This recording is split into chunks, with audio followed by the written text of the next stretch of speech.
penderitaan yang paling umum buat orang marketing ya atau orang kreatif lah ya, atau desain gitu ya, itu adalah perintah biasanya dari atasan untuk bikin materi yang ujung-ujungnya ngomongin terlalu banyak atau nyampein terlalu banyak gitu ya, semua yang bagus-bagus dimasukin gitu ya. Contoh kalau orang desain itu biasanya sebel banget ya kalau desain elemen-elemen desainnya, entah logo, entah teks, entah foto produk segala macam tuh dibuat besar gitu ya, seolah-olah nggak ada tempat untuk mata untuk istirahat atau untuk break. Pokoknya semua gede dan semua seolah-olah tuh harus ngomong. Nah, setiap sisi itu juga seolah-olah tuh harus diisi sesuatu yang apa ya, ada gunanya buat terhadap apa yang mau diomongin gitu ya. Headline-nya juga digedein gitu, dan kita berpikir dengan ngegedein font size misalnya kalau di headline ya, itu orang akan lebih fokus ke sana gitu. Nah, atau kalau dari sisi lain, dari sisi messaging misalnya, semuanya diomongin gitu ya, produknya tuh ya apapun gitu kan, bagus gitu kan, hemat, packagingnya berwarna-warni misalnya, harganya kompetitif, lagi ada promo pula, ada money back guarantee, ada diskon pula, ada pokoknya dalam satu ini tuh semua yang mau diomongin gitu ya. Nah, bisa juga yang sebenarnya kan kalau kita bikin materi komunikasi kan sebenarnya kita bikin USP ya, ada USP-nya apa sih gitu ya, tapi juga seringkali USP yang dipilih tuh USP yang unik gitu, kita bilang ini paling bagus gitu kan, which siapa sih yang nggak ngomong bagus gitu kan, atau kita kita bilang ini warnanya macam-macam gitu kan, padahal yang lain juga kita paling segar gitu kan produknya gitu, padahal yang lain juga, dan sebagainya gitu. Atau bahkan ya itu tadi, nggak fokus, semuanya diomongin gitu kan, dari yang penting sampai yang nggak penting. Nah, ada lagi juga sebenarnya kalau ngomongin kita bikin brand personality ya kan, kadang-kadang kan kita harus bikin brand personality sehingga personality dari brand itu bisa terpancar. Nah, tapi ketika bikin brand personality, godaan terbesarnya tuh kan semua yang bagus-bagus dikumpulin ya, semua kata bagus lah, smart, humble, approachable, apalagi fun gitu kan, witty, lucu gitu ya, kreatif gitu kan,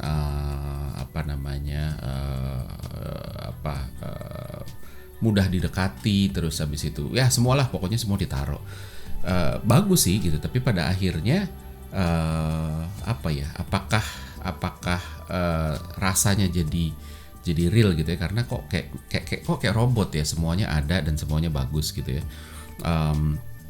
Itu yang tricky, dan saya pun sebenarnya sebagai orang marketing juga sulit banget menemukan kesulitan menjual diri saya sendiri gitu ya. Bahkan ketika kita bikin podcast ini pertama kali, kita mikir gitu, apa ya yang harus kita jadikan sebagai USP ya. Waktu kalau kita bikin iklan yang kan ada running text ya, bahas dapatkan pembahasan mengenai behavioral science itu, ketemu itu tuh lama banget gitu ya, karena kita tahunya tuh terlalu banyak. Saya tahu terlalu banyak tentang apa yang mau saya omongin, apa yang saya mau jual gitu ya, dalam tanda kutip, dari podcast ini gitu. Tapi akhirnya jadi bingung milih yang mana gitu ya. Ada yang namanya messenger bias. Messenger bias ini adalah karena kita tahu super detail, akhirnya kita jadi nggak bisa milih gitu ya. Kita jadi bias dan kita choice overload. Semuanya kita anggap bagus, semuanya mau kita pakai. Tapi begitu akhirnya kita ngeramu, terus akhirnya jadi bingung sendiri gitu ya. Coba latihan sendiri.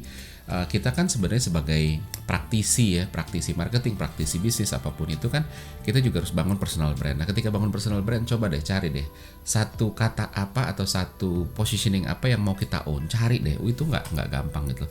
Ketika nemu, fokus, terus habis itu ternyata orang lain udah klaim itu. Ketika orang lain belum klaim, ternyata kita nggak bisa klaim itu karena nggak ada supportingnya, dan lain sebagainya gitu. Tapi itu dia, emang messenger bias ini susah banget, dan makanya dari sisi pemilik brand nggak heran terus ini sering jadi masalah, karena kita tahu terlalu banyak gitu, kita kehilangan perspektifnya si konsumen yang sebenarnya nggak tahu banyak gitu ya.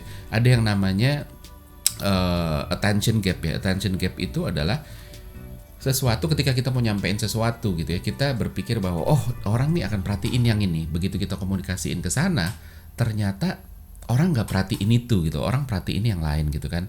Terus waktu kita meramu komunikasi, kita berasumsi bahwa orang akan nungguin ini, akan punya banyak waktu untuk proses. Padahal waktu mereka proses ya, itu mereka nggak punya banyak waktu gitu ya.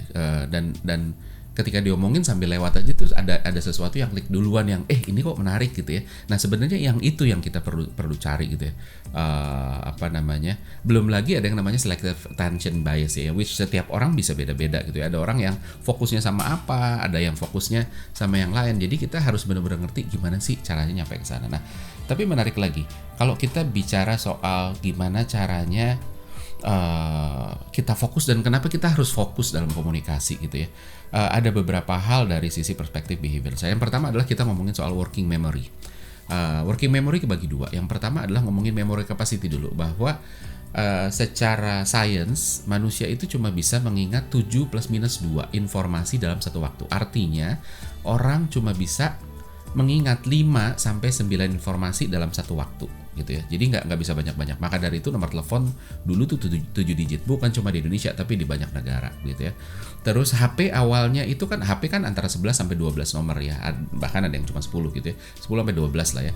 Nah, tapi 4 nomor pertama itu kan bukan sesuatu untuk dihafal karena kita udah ya patternnya sama 0811, 0812, 0821, 0822, 0877, 0878, 0879 dan lain sebagainya kan gitu ya. Jadi depannya itu kan kode providernya, terus habis itu sisanya 7 angka atau 8 angka maksimum yang kita bisa harapin gitu. Ada yang bisa lebih nggak? Bisa gitu, asal dibuat dibagi menjadi chunk yang lebih gede dan itu jadi satu kesatuan gitu ya. Contoh misalnya ya, ketika kita nginget 25, 10, 20, 22 gitu kan. Buat kita yang kita inget 25 Oktober 2022, 25 Desember 2022 gitu ya.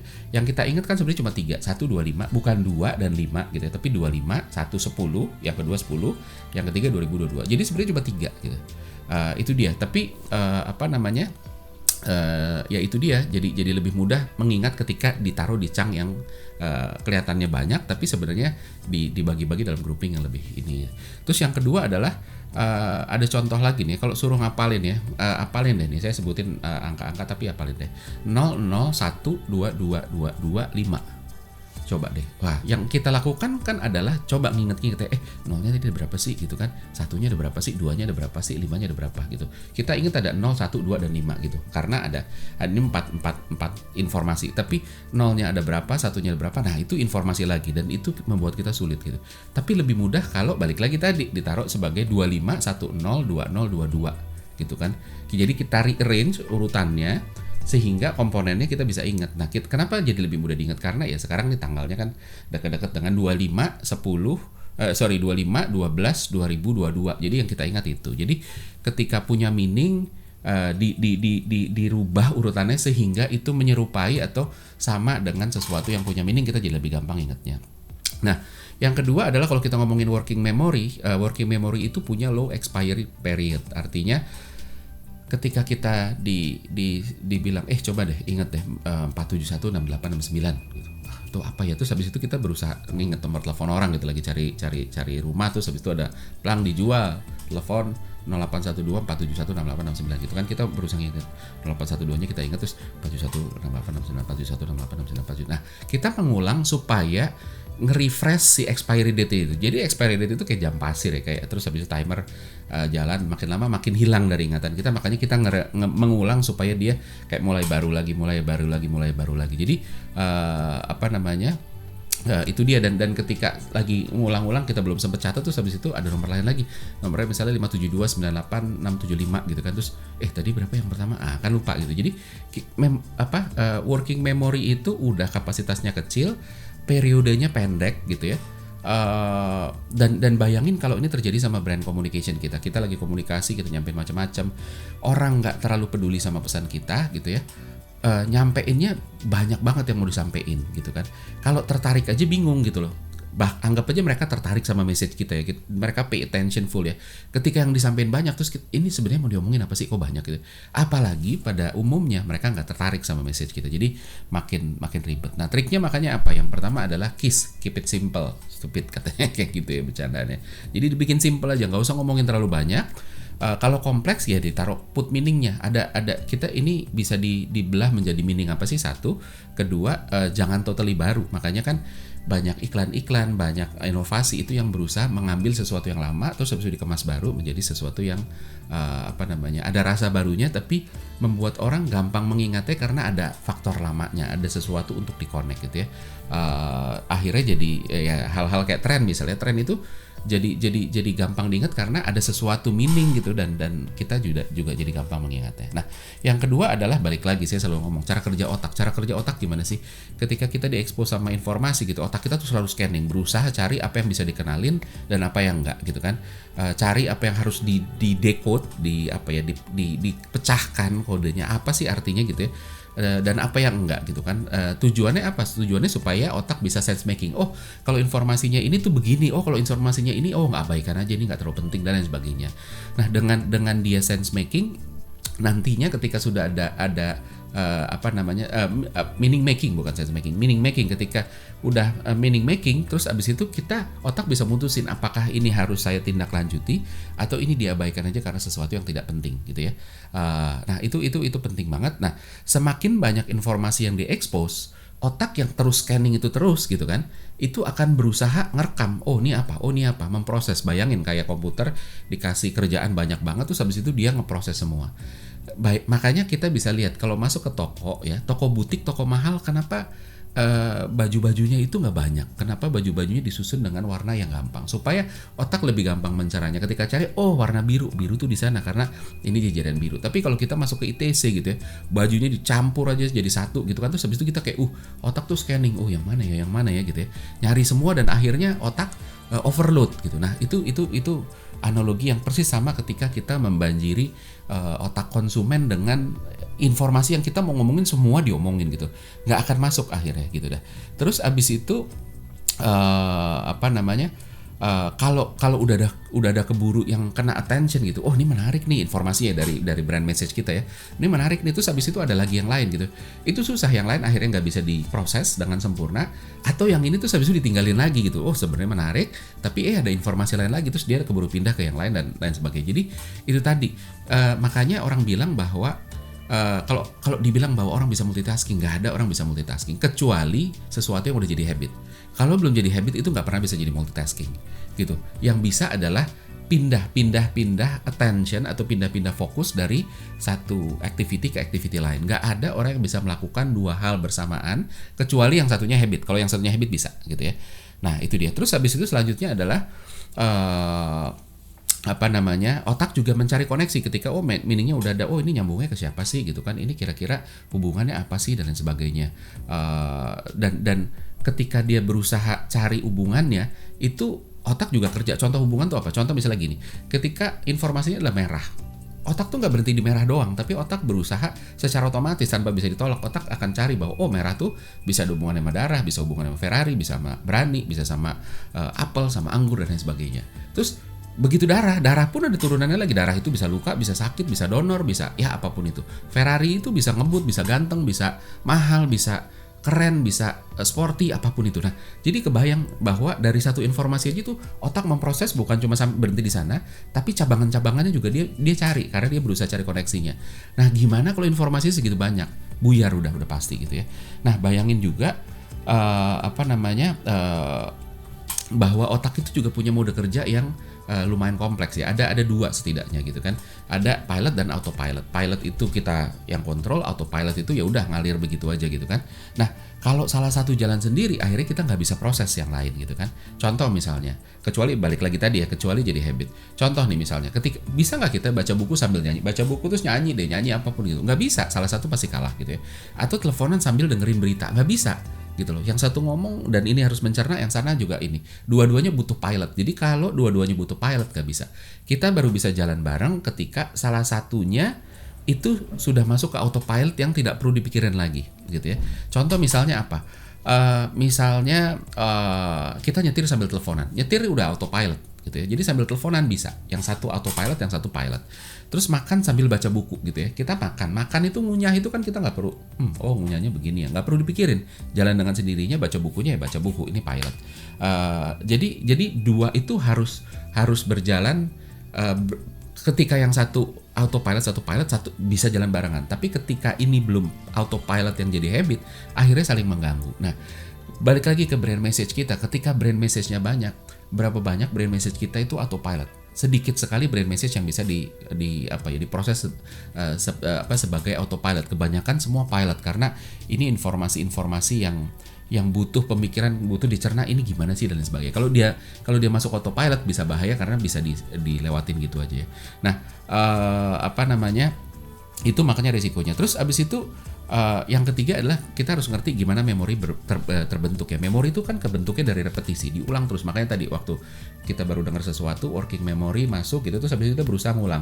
Oh 47168690812 47168, kan kita ulang terus-terusan gitu ya. Karena dari repetisi itu memorinya terbentuk gitu ya. Nah, permasalahannya adalah ketika lagi repetisi terus ada informasi baru masuk, akhirnya buyar gitu ya. Jadi susah banget untuk kita bisa memproses sesuatu yang informasinya terlalu banyak dalam satu waktu, karena itu tadi orang lagi merepetisi supaya jadi memori. Nah, akhirnya ketika masuk terus ya buyar gitu. Contoh nih, kalau misalnya pilih mana gitu, anggap aja kita dikasih waktu 30 hari gitu ya, atau dikasih waktu 7 bulan. 7 bulan kita bisa pecah dalam 2 hari. Dua model. Yang 7 bulan untuk belajar ya, untuk belajar 7 hal. Yang pertama, opsi pertama adalah kita setiap hari selama 7 bukan setiap hari sih, tapi setiap minggu selama 7 bulan itu kita gantian. Senin belajar piano, Selasa gitar, Rabu golf, selanjutnya masak, habis itu bahasa asing, terus coding, terus habis itu misalnya nari gitu ya. Tuh, itu kita lakukan. Jadi setiap seminggu sekali ketemu. Nah, opsi kedua adalah bulan pertama belajar piano aja, bulan kedua belajar gitar aja, bulan ketiga golf aja dan sebagainya. Nah, penelitian menunjukkan bahwa opsi kedua itu membuat kita lebih besar kemungkinannya menguasai 7 itu dibanding yang pertama.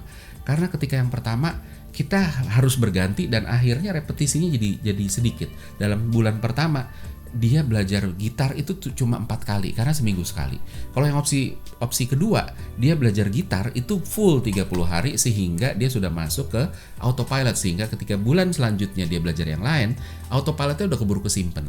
Itu dia. Jadi intinya daripada melakukan banyak hal dalam satu waktu gitu ya, yang akhirnya ujung-ujungnya butuh waktu lebih lama, lebih baik melakukan satu hal aja atau mengkomunikasikan satu hal dalam satu periode waktu sampai ini dapat, baru habis itu pindah ke yang dua. Yang pertama udah keburu kesimpan. Itulah yang dilakukan sama Nike. Nike itu kan ngomongin just do it udah 30 tahun lebih. Dia lakuin terus. Habis itu dia bukan pindah, dia punya anaknya. Anaknya ada Find Your Greatness, ada apa dan lain sebagainya. Gitu. Tapi own dulu satu, udah nyampe masuk ke memori, baru pindah. Habis itu pindah lagi. Jadi bukan segala sesuatu diomongin sekaligus, terus orang akhirnya jadi bingung gitu ya. Nah, so tipsnya apa? Tipsnya adalah selalu punya hierarki dari apa yang mau kita omongin. Apa sih yang penting, itu harus jadi prioritas. Terus habis itu apa yang kurang penting dan sebagainya. Nah, terus habis itu nge-pushnya bukan dengan membuat misalnya fontnya digedein, logonya digedein gitu kan, kayak orang marah gitu kan. Orang marah itu kan apa sih? Kita bentak-bentak karena ketika kita ngomong baik-baik dia nggak dengerin, makanya kita bentak-bentak berharap dengan volume dinaikin dia jadi denger gitu.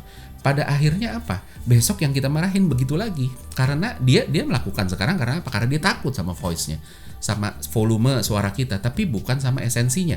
Bukan dia nurut sama kita gara-gara dia setuju sama apa yang kita sampaikan gitu. Nah, maka dari itu naikin volume, naikin amplification, naikin font size itu tidak menjamin orang habis itu akan ngikutin gitu loh.